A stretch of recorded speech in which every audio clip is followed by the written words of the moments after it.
Saludos amigos y bienvenidas, como siempre a este es su espacio Periodismo y Sociedad. Cada mañana entablamos este conversatorio aquí en vivo por el canal 19, siempre con la ayuda de Dios. Estamos en todo el país, en el mismo 19 y en una red de plataformas digitales. Periodismo y Sociedad está en Facebook Live, en vivo, Andrés Matos, y en Periodismo y Sociedad. Usted ahí nos puede sintonizar mientras transita por las carreteras y las calles. También nos puede ver en cinevisión.do, que es la página del canal Cinevisión Canal 19. También nos ven en el exterior con Dominica Network, que nos sintoniza en el 19 por allá. Siempre con la ayuda de Dios, tratando de que reflexionemos y construyamos entre todos un país mejor, pero para todos, que es necesario. Siempre es prudente, siempre es atinado mejorar las condiciones de cada uno de los ciudadanos nuestros del mundo. Hoy estamos a 4 de septiembre, óigalo bien. Y es un día dedicado a muchos temas, pero sobre todo es un día dedicado a la salud sexual y reproductiva. La salud sexual y reproductiva. Esto quiere decir, sobre todo, no es para la mujer, es para ambos sexos, que después que usted consigue la suerte de llegar a una edad o está en interacción, está en acción sexual activa, usted debe preservar su salud por usted y por la pareja con la que usted tiene esa relación. Salud sexual y reproductiva implica que usted pueda ser padre o madre con el vigor y con la salud que amerita esa criatura que viene. Pero también la vida usted la preserva con esa parte. Hay muchos organismos del Estado y quizás el doctor alguna vez pueda hablar, no sé cuál será el tema que tiene hoy, pero siempre hay muchos organismos que están prestos, que le abren las puertas, que tienen programas de accesibilidad a la salud sexual y reproductiva. Lo primero es la educación, la cultura de usted como mujer y como hombre, prestarse atención a eso. Eso es lo primero. Y hay una cosa que se llama promiscuidad, no ser promiscuo. Tener higiene visual, higiene en el comportamiento. Dice un amigo mío, oye, no, yo tengo higiene visual para el sexo, para esa parte. Así es que hoy es día dedicado por la OMS a la salud sexual y reproductiva. También hoy es un día dedicado al deporte, a un área del deporte muy importante, el taekwondo, que nos ha dado grandes emociones, beneficios, como es el caso de nuestro amigo Gaby, que fue el primer medallista de oro olímpico en esa disciplina. Y este es un área que está teniendo mucho auge. Yo preferiría que mis descendientes practiquen el taekwondo, no solo como competencia, sino como disciplina para mordear su conducta, mordear su comportamiento, para mordear sus emociones. El taekwondo es una disciplina que lo encausa a usted y desde niño le desarrolla un sentido de prudencia, de cautela, de paciencia, a pesar de lo que usted ve que es violento. Y también le da un arma de defensa, no tiene que ser solo para la competencia, pero le da un arma de defensa en esa parte. Así que tengo un amigo que es experto, que es maestro, que es Miguel Camacho, a quien le envío un saludo, me dice que estaba un poquito mal de salud en esa parte. Y para todo el que vive en los Estados Unidos, recuerde, hoy es día no laborable en los Estados Unidos. Hoy es el Día del Trabajo. Aquí es el 1 de mayo. En Estados Unidos hoy es el Día del Trabajo y es un día no laborable. Dice Labor Day, Día del Trabajo en los Estados Unidos. Así es que estas cosas tenemos que reflexionarlas, vamos a ver muchas cosas que tenemos en carpeta para el programa de hoy. El doctor Alfredo Polanco ya estaba preparándose para agotar su turno y yo quiero bajar a una pausa y entonces venir con el doctor Alfredo Polanco con el desarrollo del tema que tiene para hoy. Manuel y Pinguilito, díganle al pequeño que les oriente para que vayamos a una pausa.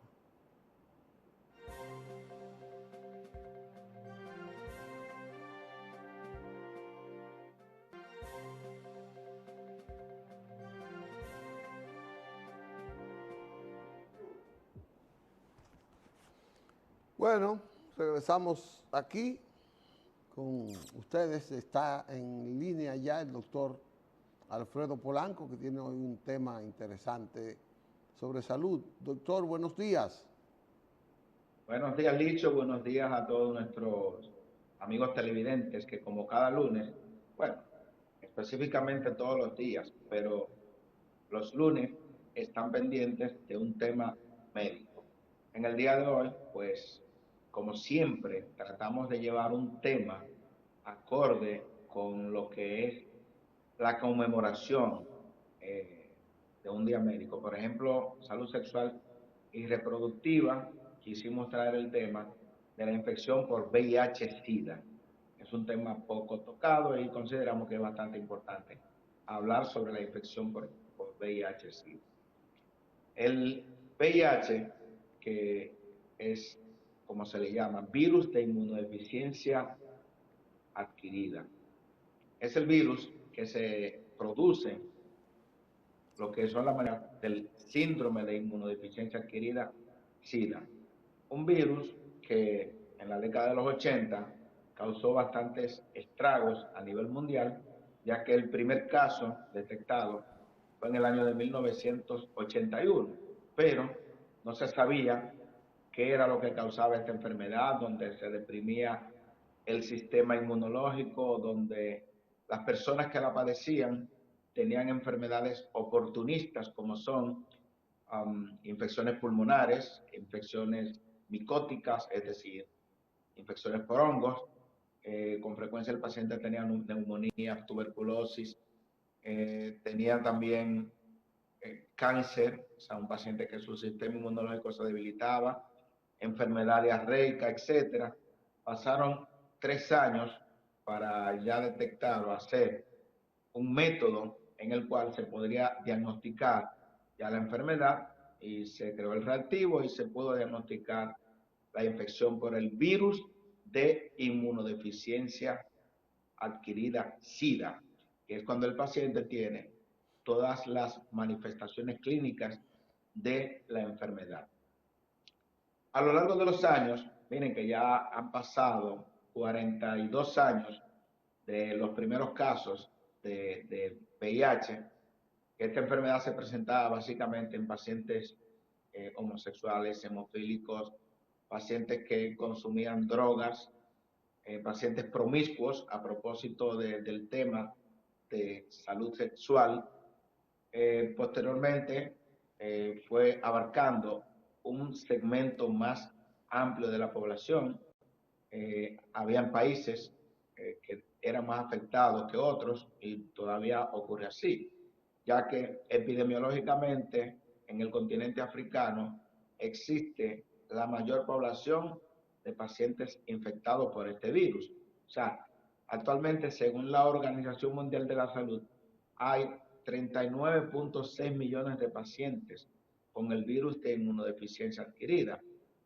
Sin embargo, en África, continente africano, existen alrededor de 25 millones. O sea que el resto de los casos están distribuidos en los diferentes continentes.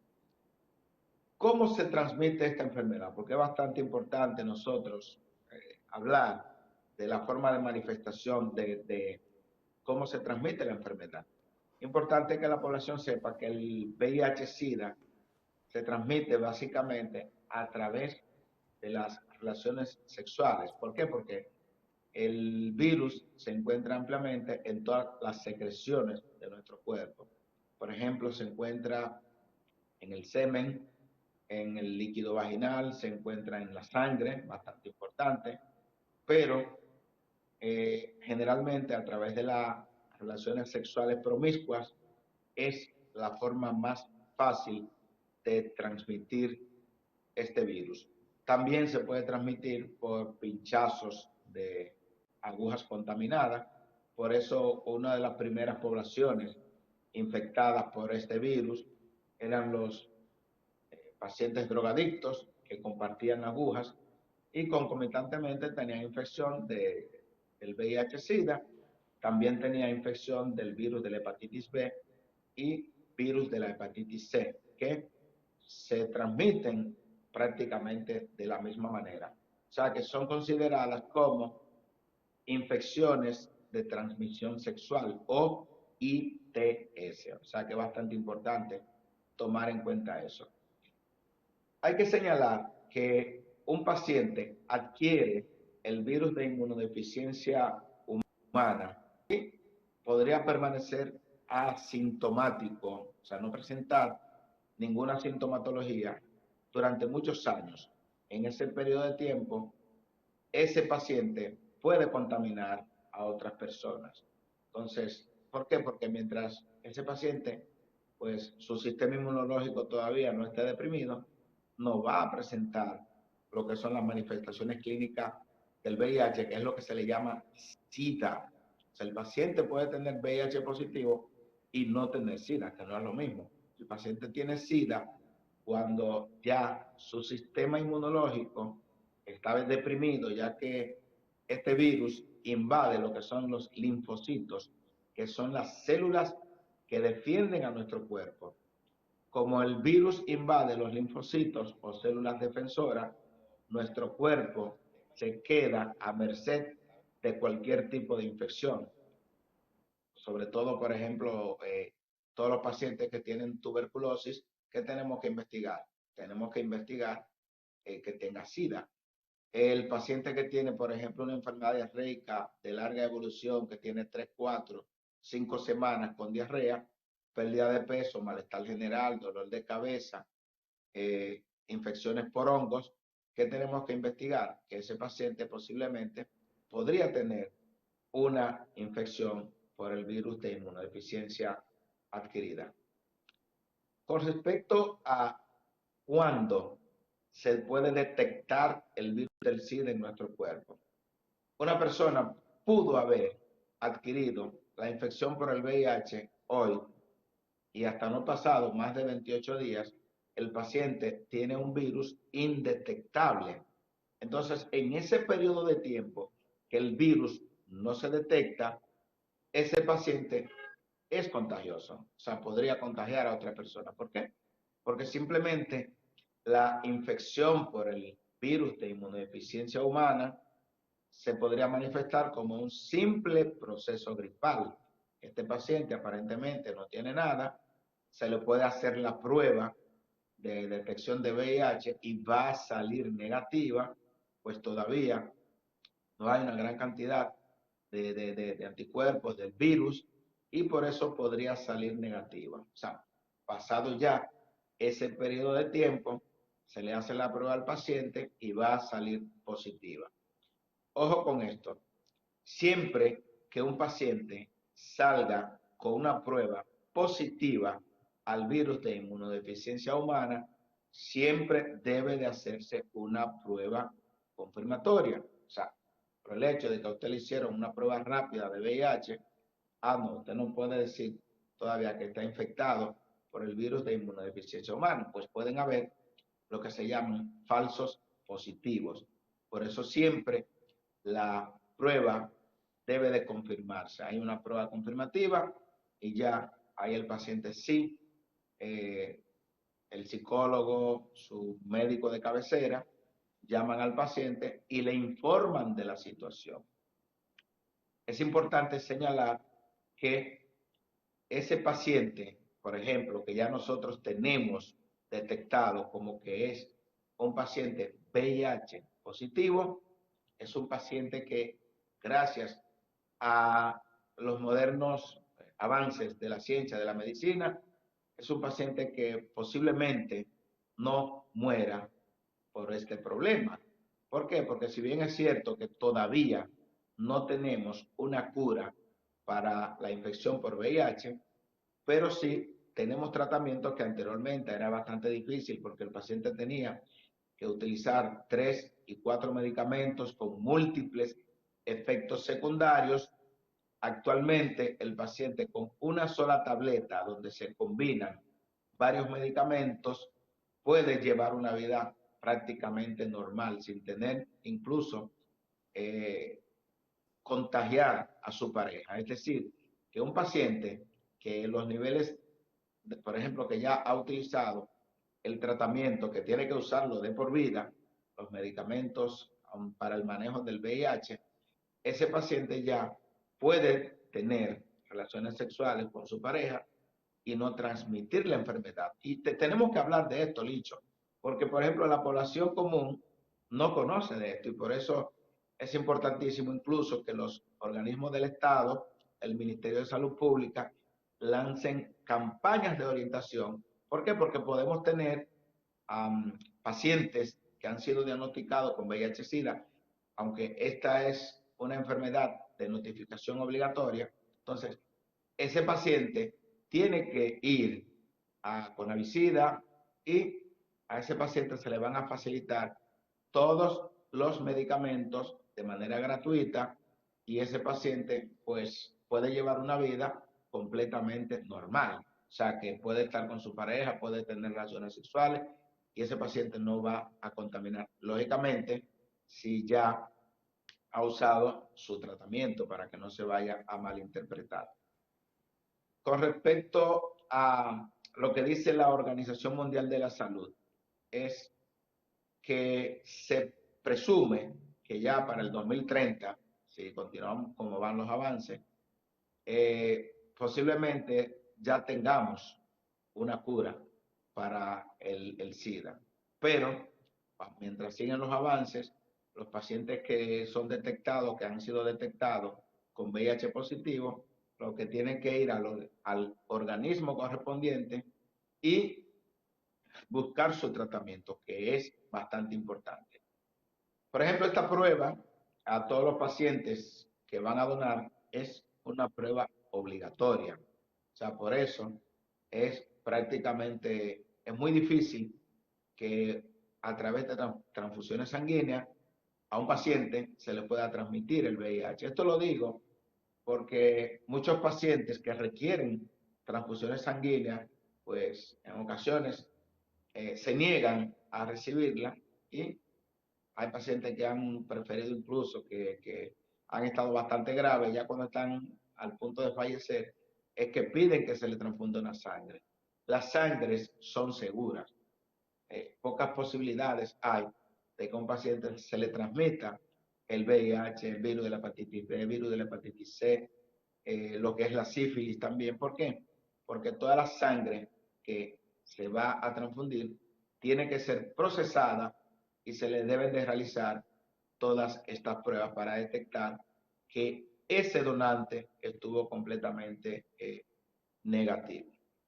Con Doctor, respecto, doctor, sí, los centros sí. de facilitación de sus medicamentos están distribuidos en todo el país. ¿Dónde están? ¿Cuáles son, más o menos, son públicos o son de ONG? ¿Cómo se hace eso? Son públicos, o sea, todo paciente, y por ejemplo, la mayor población de República Dominicana está concentrada en el Gran Santo Domingo. Por ejemplo, aquí Salud Pública con la visita, pero están distribuidos en todas las partes, o sea que esos medicamentos llegan a toda la población.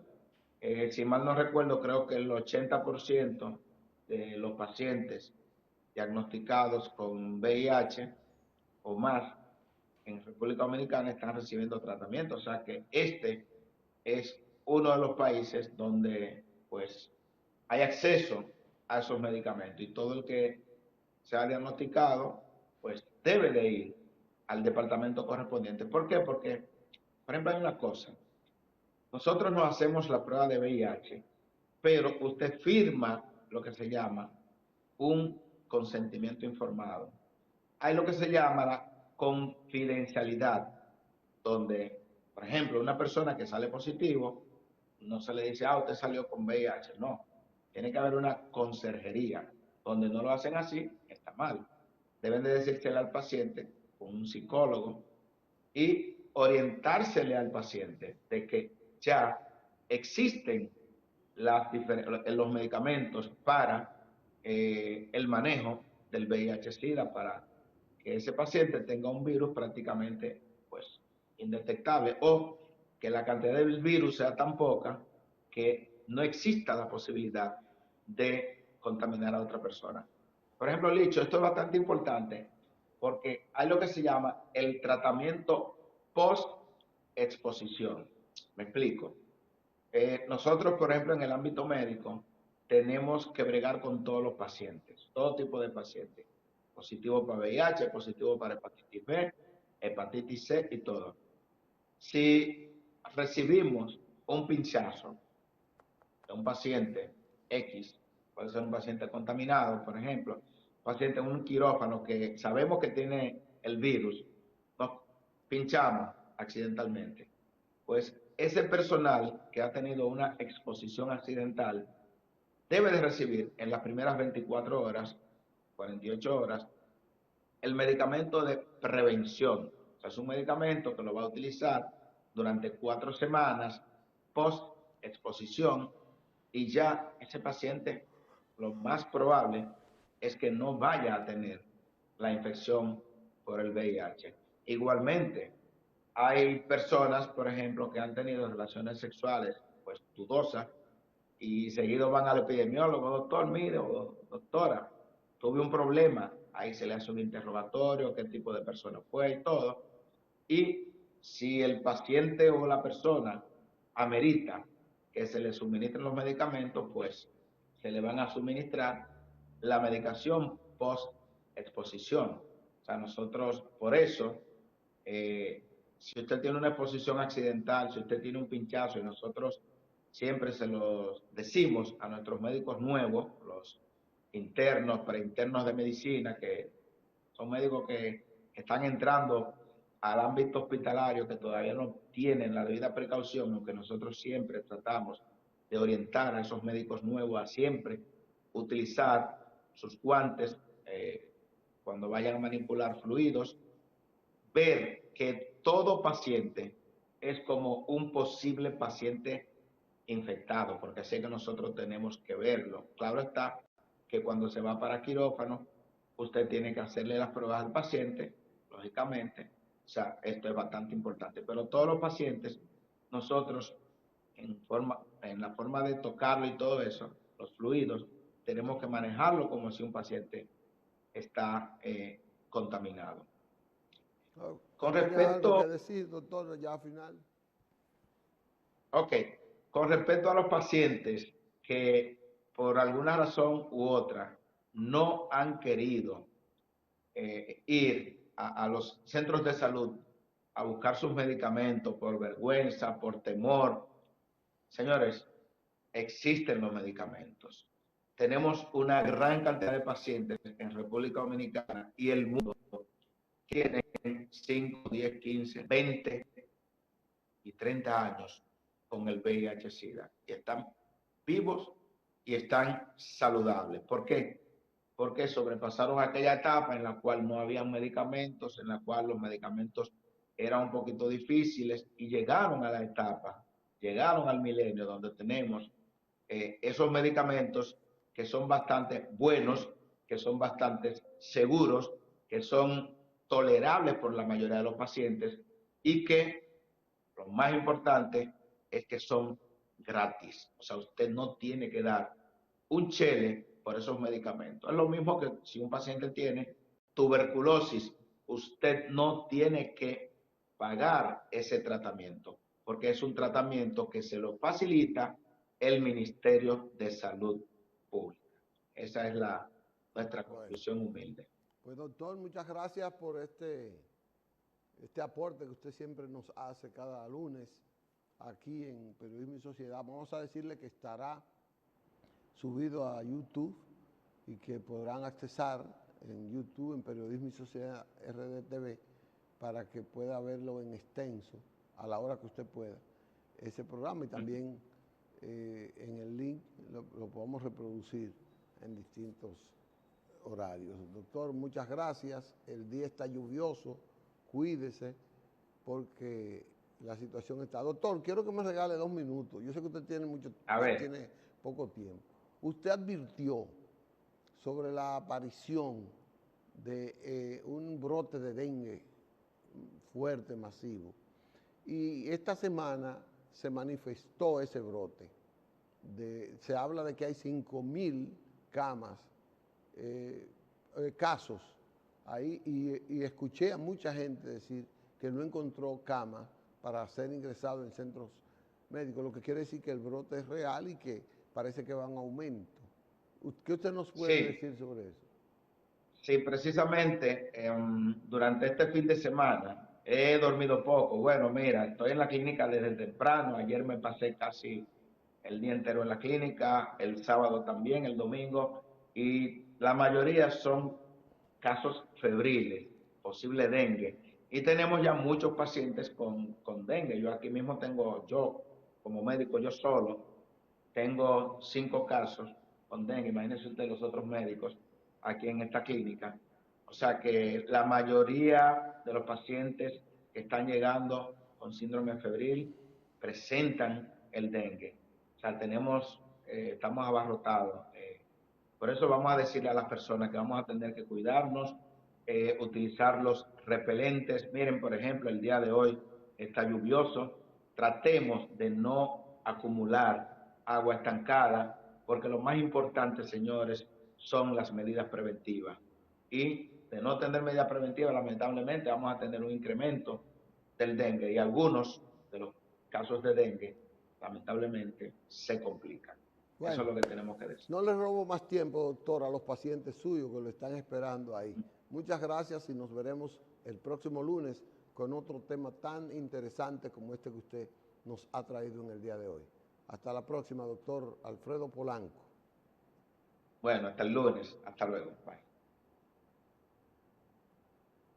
Bueno, nosotros vamos a una pausa de inmediato y venimos ya con otros temas del día. Manuel.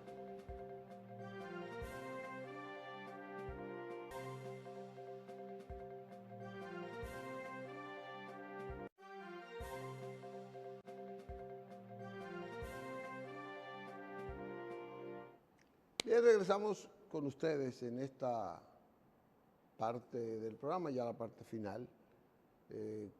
Como es lunes, hubo muchas actividades políticas que tenemos que resaltar, porque la pre-campaña interna, la pre-campaña en las organizaciones políticas está en marcha, culminará en el 1 de octubre, cuando habrán de celebrar las primarias todos los partidos para presentar los candidatos electos ante la Junta Central Electoral, ya todos los candidatos, sobre todo los primeros que son de las elecciones municipales, pero los demás tienen que ser electos ese día y ya deberán ser los oficiales por las organizaciones políticas. Hay un hervidero, como dicen en Ocoa, un hervidero en todo el país, cientos, miles de candidatos a senadores, a diputados, a regidores, a alcaldes, directores y a la candidatura presidencial. Se ha dinamizado sobre todo con la entrada, con el inicio de la campaña interna en el PRM, ya con la participación del presidente actual, Luis Abinader, en su rol de precandidato interno para elegir el candidato que va a presentar esa organización. Hay 4 candidatos ahí en el PRM. Ayer, este fin de semana, el presidente Abinader, pues, estuvo con una dinámica extraordinaria.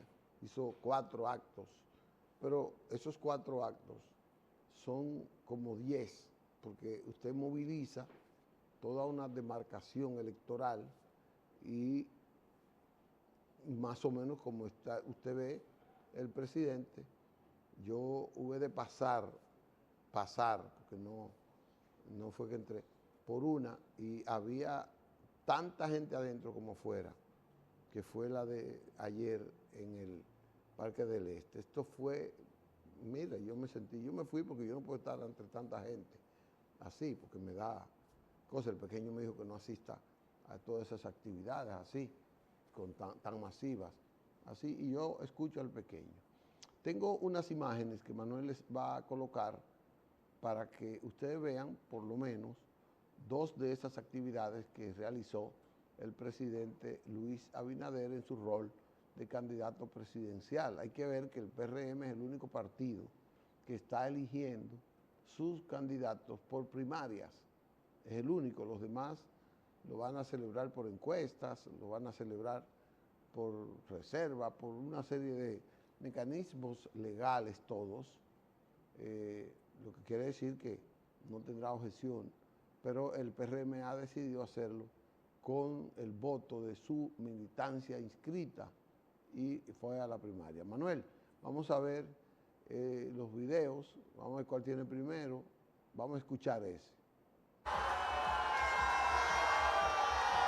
De un lado está la corrupción y la impunidad, y del otro lado está la transparencia y la honestidad de los recursos públicos.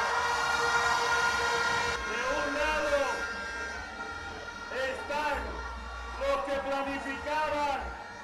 planificaban para su propio tiempo de gobierno, y nosotros que atendemos la urgencia, y eso es en 3 años de crisis, imagínense en 4 más, donde la economía esté mejor. Por eso, no solamente son obras, mientras antes lo que le daban era 830 pesitos a 820.000 personas, hoy le damos 1.650 a 1.600.000 personas. En los próximos días, ustedes van a tener cada uno lo que va a ser su guía de campaña. Y esa guía de campaña solo van a ser las estadísticas, los indicadores, para que nos comparen en cada área, para que nos comparen en cada sector. Y yo les puedo decir que desde que lo hagan van a saber que por eso es que el pueblo dice: ni vuelven ni van. Se van a quedar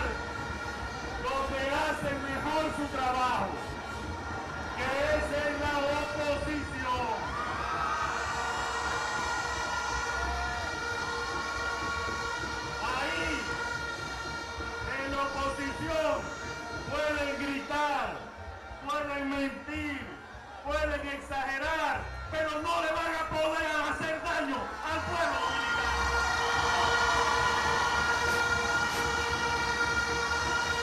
Tenemos dos caminos muy diferentes.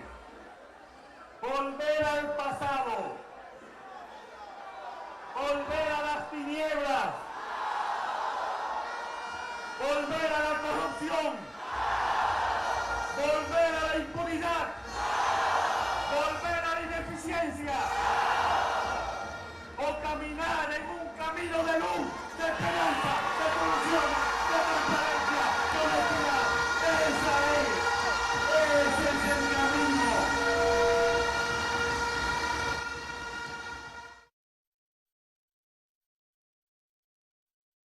Tuvo el presidente Abinader en ese gran...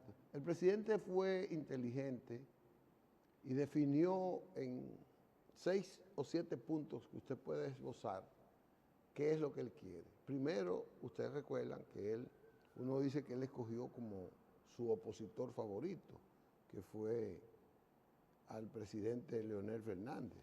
Todo el mundo dice, yo escogí a Leonel.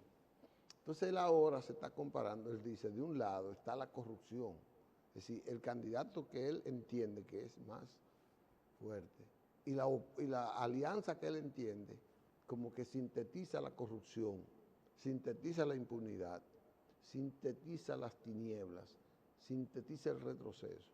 Eso es lo que él está diciendo ahí. Entonces, él ha tomado el tema, la lucha contra la corrupción, la política de transparencia y la política social, fue lo que evidenció este fin de semana, sobre su eje de campaña, porque evidentemente él está en ejercicio. Tiene la suerte que todos sus contendores han sido ya funcionarios de primer nivel, los contendores, y los partidos que le adversan han participado en los gobiernos en los últimos 20 años. Entonces, él está en estos 3 años exhibiendo lo que es su obra y diciéndole a la gente, allá están los corruptos, juntos, allá están los corruptos, juntos, allá están por llegar para volver con la impunidad, están todos juntos. Eso es lo que él está diciendo. Entonces, él ha definido su rol y le ha dicho a su militancia, a la militancia de su partido, qué tiene que hacer. No sé cómo lo hace, pero él dice, tendrán su catálogo, tendrán su librito para vender su candidatura, para hacer su campaña, y dicen las estadísticas, las cosas que han cambiado para bien. La oposición tiene las cosas que no han cambiado, que dicen que se han estancado y todo. Y él lo define así. El presidente Abinader ha lucido muy inteligente, ha sido muy sagaz, es un hombre que ha lucido. Ese es el video del de ayer. Él ahí le faltaban casi 2 horas para llegar. Y miren cómo estaba ese escenario con él. Ahí, repito, ese video él llegó a las 12 casi, y ese video fue tomado a las 10, más o menos.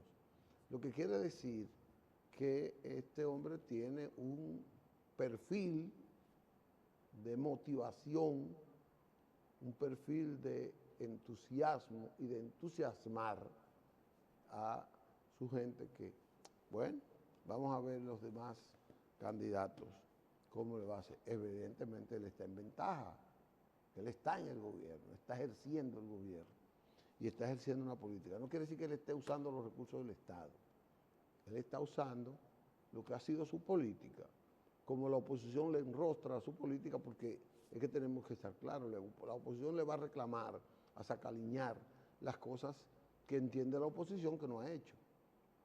Y como él dice, ese es el papel de la oposición, minimizar la acción de gobierno en esa parte. Me dice el pequeño que tenemos que irnos porque está lloviendo, yo no sé qué es lo que el pequeño hace, porque él tiene una sombrilla, y está aquí hasta mañana. Pero vamos a ver, nos veremos mañana, porque mañana tengo un tema muy interesante también que tiene que ver sobre estas políticas para el desarrollo de la República Dominicana. Gracias por su sintonía, gracias a los muchachos aquí y nos veremos mañana, si Dios quiere, en este mismo escenario.